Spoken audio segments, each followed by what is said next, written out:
ተረጋግሽ። አንቺ መጀመሪያ ተረጋጋ። እዚህ ምን እየተካሄደ ነው?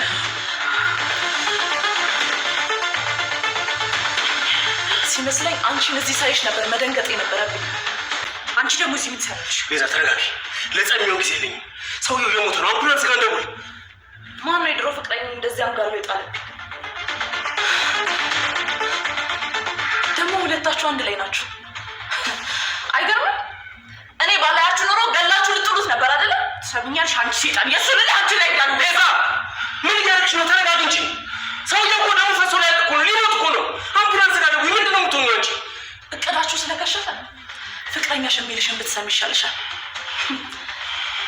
ደግሞ በጣም ፈሷል። ግን የሚተርፍ ይመስላችሁ? እቺ ሴጣን ከዚያ አስወጣቢ ብያለሁ። ቤዛ ተረጋጊ። አንቺ የተረገምሽ ውጪ ብዬሻል። ውጪ። እወጣለሁ። ግን አንድ ነገር ከተፈጠረ ምስክር ሆኜ ድጋሚ እዚህ ቤት እንደምመጣ አወቂው። እሺ? ደግሞ አንቺ እንደመታሽው ግልጽ ነው። ለማንኛውም ማየት ያለብኝን ነገር በሙሉ አይቻለሁ። ውጪ አልኩሽ እኮ። ውጪ ከዚህ። በዚህ ደግሞ ሸሻናት ነበር ማለት የነበረብኝ። ቤዛ ተረጋጊ። ቤዛ ተረጋጊ። ሰውዬው እየሞተ ነው። ሊያመልጠን እኮ ነው። ቶሎ በአምቡላንስ ጋር ደውይ። ምን ሆነሻል ቤዛ? ቤዛ ደውይ። አምቡላንስ ደውይ አልኩሽ እኮ ቤዛ። ቤዛ አምቡላንስ ደውይ። ቆመሽ አትይኝ።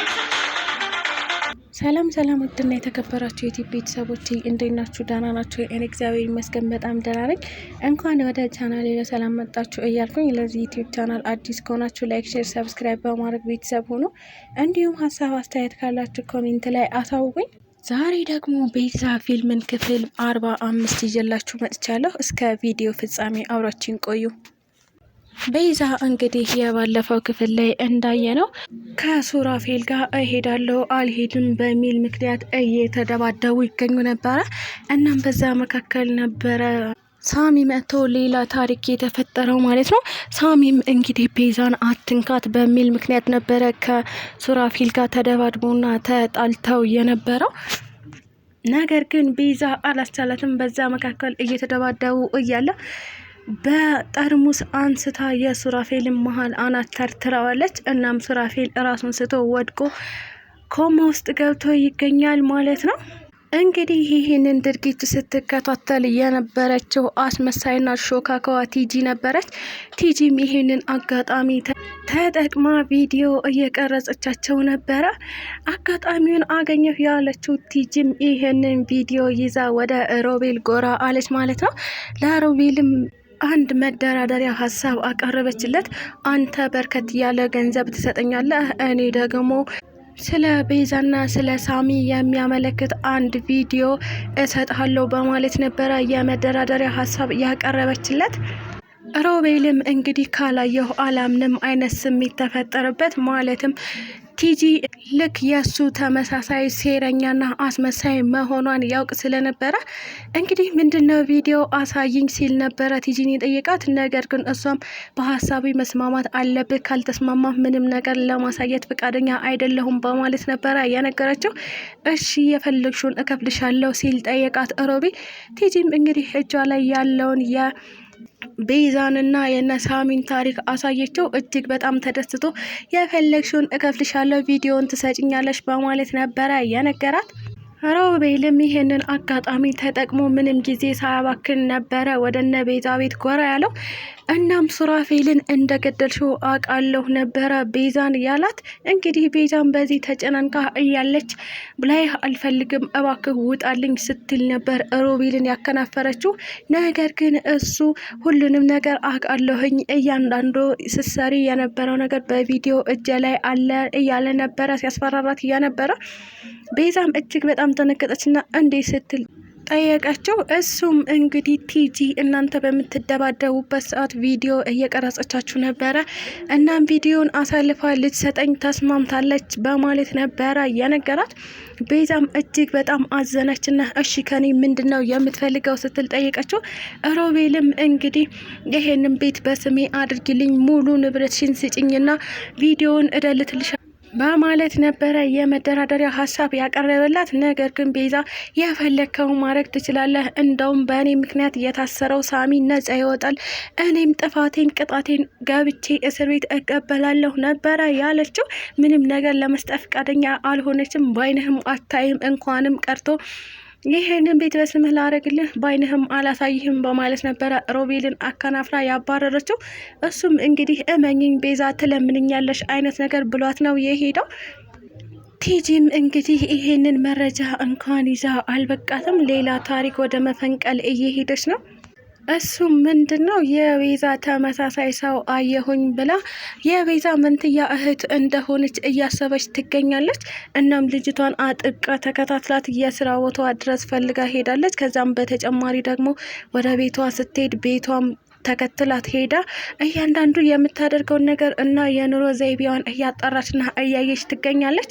በስከ መጨረሻም ወደና ሉላ ቤት አመራች። ማለትም እየተከታተለቻት ወዳለችው ልጅ። እናም እዛ ቤት ስትሄድ አግኝታ የነበረው የሉላን አክስት ነበረ። የሉላን አክስት ደካማ ጎን ተጠቅማ እጅግ በጣም የምትወደውን መጠጥ ይዛላት ሄዳለች ማለት ነው። እንግዲህ የሉላም አክስት ይህን መጠጥ እየተጎነጨች ያለ የሌለውን ታሪክ እንድትዘረዝርላት ነበረ የፈለገችው። እሷም እንግዲህ 1 2 እያለች ማውራት ጀመሩ። ከዛም ስለ ሉላ አንዳንድ ነገር ንገሪኝ እስኪ ሉላ ማናት እያለች ነበረ የጠየቀቻት። ስለ ሉላ ምንም ነገር አልነግርሽም፣ ለምን ማወቅ ፈለግሽ ብላ ጠየቀቻት፣ አክስትየዋም ማለት ነው። እንግዲህ ቤዛ የምትባል እህት አለቻት እንዴ ስትል ነበረ የጠየቀቻት። አይ የላትም፣ ሉላ ማለት ብቸኛ ልጅ ናት፣ እናትም አባትም የላትም፣ እህት ወንድምም የላትም፣ የምትኖረው ከኔ ጋር ነው በማለት ነበረ አክስትየው አስረዳቻት። ነገር ግን ቲጂ ሌላ ነገር መጎርጎሯን ጀመረች። እሱም ምንድነው ከዚህ በፊት ቤዛ መንትያ እህት እንዳለቻት እናም በልጅነቷ እንደሞተች እንደማይተዋወቁ ነግራኝ ነበረ ስትል ነበረ ያስረዳቻት። አክስትየዋም እንግዲህ እስኪ ይችን አንቺ የምትያት ቤዛ ፎቶ አሳይኝ በማለት ነበረ የጠየቀቻት። ቲጂም የቤዛም ፎቶ ለአክስትየዋ አሳየቻት ማለት ነው። ወይ በጣም ይገርማል ነበረ ያለችው አክስትየዋ። እንዴት የሰው ልጅ በዚህ ልክ ይመሳሰላል? ነገር ግን አክስትየዋ የሆነ የምታውቀው የተደበቀ ታሪክ ያለ ይመስላል። መናገርም አልፈለገችም። ቤዛም እንግዲህ በሷ ምክንያት እስር ቤት ገብቶ የሚሰቃየውን ሳሚን ልትጠይቅ ወደ እስር ቤት ጎራ አለች። እናም ሳሚ እንዴት ነህ ብላ ስትጠይቀው ደህና ነኝ እኔ፣ አንቺ እንዴት ነሽ? ሱራፌልስ ተርፏል በማለት ነበረ የጠይቃት። አይ ምንም የሚታወቅ ነገር የለም እስካሁን ኮማ ውስጥ ነው አልነቃም በማለት ነበረ ቤዛ የመለሰችለት። አንቺስ እንዴት ነሽ ብሎ ሲጠይቃት ግን ደህና አይደለሁም በየተራ እየመጡ ያስፈራሩኛል፣ ቲጂም ሆነች ሮቤል እየመጡ በየተራ ያስፈራሩኛል ስትል ነበረ የነገረችው። እናም አይዞሽ ምንም አያደርጉሽም፣ ምንም የሚያውቁት ነገር የለም ብሎ ነበረ ሳሚ ምንም ነገር ስላላወቀ። ነገር ግን ቲጂ ቪዲዮ ቀርጻ ይዛለች፣ እናም በዛ ቪዲዮ ነው እያስፈራሩኝ ያሉት ነበረ ያለችው። ችግር የለውም ምንም አያመጡም፣ ሱራፌል ብቻ እንዳይሞት ከኮማ ውስጥ ይንቃ፣ ከዛ ውጪ ለእነሱ አትፍሪ በማለት ነበረ ሳሚ የልብልብ እየሰጣት። እንግዲህ ቲጂም በድጋሚ ወደ ቤዛ ጎራ ብላለች። እናም ቪዲዮ ላይ እጇ ላይ እንዳለና እሷም ሌላ መደራደሪያ ሀሳብ እንዳቀረበችላት ነገረቻት። ነገር ግን ቤዛ እያንዳንዳችሁ እየመጣችሁ የፈለጋችሁትን አትቀባጥሩ፣ ምንም አታመጡም፣ የራሳችሁ ጉዳይ፣ እኔንም ሆነ ገንዘቤን ምንም ልታገኙ አትችሉም በማለት ነበረ ቤዛ ሁለቱን ክንፋቸውን ብላ ያባረረቻቸው። ስለተከታተላችሁኝ እጅግ አድርጌ አመሰግናለሁ። ለዚህ ዩቲዩብ ቻናል አዲስ ከሆናችሁ ላይክ፣ ሼር፣ ሰብስክራይብ በማድረግ ቤተሰብ ሁኑ።